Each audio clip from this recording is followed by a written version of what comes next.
Assalamualaikum warahmatullahi wabarakatuh.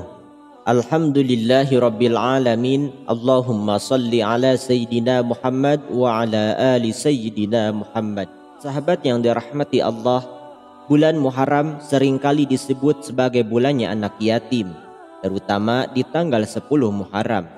Anak yatim sendiri merupakan anak yang belum berusia baligh namun sudah tidak memiliki ayah atau ibu akibat ditinggal wafat. Islam memerintahkan umatnya untuk selalu menunjukkan kasih sayang kepada anak yatim. Ada banyak bentuk kasih sayang yang bisa diberikan kepada mereka. Salah satu yang paling dianjurkan adalah mengusap kepalanya. Namun perlu difahami, mengusap kepala anak yatim hendaklah didasari karena Allah Subhanahu wa Ta'ala.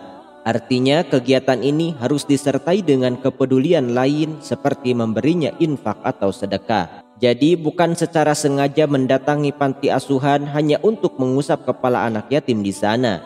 Bagi umat Islam yang telah mengerjakannya sesuai syariat Islam, maka akan menerima banyak keutamaan dari Allah Subhanahu wa Ta'ala. Lalu apa saja keutamaan mengusap kepala anak yatim? Simak penjelasannya di bawah ini. Sebelum lanjut, jika video ini menyentuh hatimu dan begitu penting, jangan biarkan hanya kamu yang tahu. Klik like sebagai tanda setuju, bagikan ke saudara dan sahabatmu agar menjadi amal jariah bagimu. Subscribe channel ini agar bisa terus belajar Islam dengan hati yang hidup. Sahabat yang dirahmati Allah, banyak sekali keutamaan yang bisa diraih umat Islam jika menyantuni sekaligus mengusap kepala anak yatim. Berikut ini Al-Fakir sampaikan 4 keutamaan mengusap kepala anak yatim bagi umat Islam menurut hadis Rasul. Yang pertama, diberi kebaikan sebanyak helaian rambut yang diusap. Sahabat yang dirahmati Allah, setiap helai rambut anak yatim yang terkena usapan tangan kita merupakan satu kebaikan dan pahala dari Allah Subhanahu wa Ta'ala. Ini berdasarkan hadis yang diriwayatkan Imam Ahmad dan Imam At-Tabrani dari Abu Umamah bahwa Rasulullah SAW bersabda, barang siapa yang mengusap kepala anak yatim karena Allah, maka berkat yang banyak dari setiap rambut yang ia usap. Dan barang siapa yang berbuat baik kepada anak yatim perempuan atau laki-laki, maka aku dan dia akan berada di surga seperti ini. Beliau Rasul menggambarkan dengan merenggangkan antara jari telunjuk dan jari tengahnya, dengan artian akan sangat dekat dengan Rasul di surga nanti. Hadis riwayat Ahmad dan At-Tabrani dari Abu Umamah. Yang kedua, dapat mengangkat derajat kita di sisi Allah Subhanahu wa Ta'ala.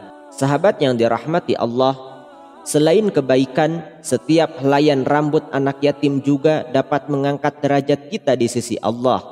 Keutamaan tersebut dapat diraih seorang muslim yang mengusapnya. Hal ini sesuai dengan yang diterangkan dalam riwayat Abu Las As-Samarqandi. Beliau bersabda, barang siapa yang mengusap kepala anak yatim dengan tangannya di hari Asyura atau tanggal 10 Muharram, maka Allah akan mengangkat derajatnya dengan setiap rambut yang ia usap. Hadis riwayat Abu Las As-Samarqandi. Yang ketiga, dapat menghilangkan kegundahan dan kerasnya hati. Sahabat yang dirahmati Allah, seringkali hati ini menjadi keras, tidak peduli, bahkan terlalu egois untuk beribadah, sulit menangis dan sulit tergerak. Ternyata salah satu sebabnya karena kita kurang menyentuh jiwa-jiwa yang kehilangan. Saat tangan kita menyentuh kepala anak yatim, itu bukan hanya menyentuh rambutnya, tapi menyentuh luka hatinya. Itulah yang membuat hati kita pun ikut menjadi lembut. Sahabat yang dirahmati Allah, disebutkan dalam hadis yang diriwayatkan Imam Ahmad dari Abu Hurairah, beliau bersabda, sesungguhnya seorang laki-laki mengadu kepada Nabi Muhammad SAW tentang hatinya yang keras. Maka beliau Rasul bersabda, berilah makan kepada orang miskin dan usaplah kepala anak yatim. Selain itu, Rasulullah SAW bersabda, jika engkau ingin hatimu menjadi lembut, maka berilah makan orang miskin dan usaplah kepala anak yatim. Hadis riwayat Ahmad. Yang keempat, dapat mengabulkan hajat. Bagi umat muslim yang memiliki hajat dan ingin segera dikabulkan oleh Allah Subhanahu wa Ta'ala, sayangilah anak yatim dan usaplah kepalanya. Sebagaimana dalam hadis riwayat Imam At-Tabrani dari Abu Darda, dia berkata, apakah kamu ingin hatimu lembut dan hajatmu terkabul?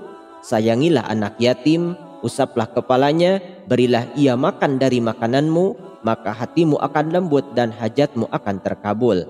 Hadis riwayat At-Tabrani dari Abu Darda. Sahabat yang dirahmati Allah, demikianlah penjelasan mengenai 4 keutamaan mengusap kepala anak yatim.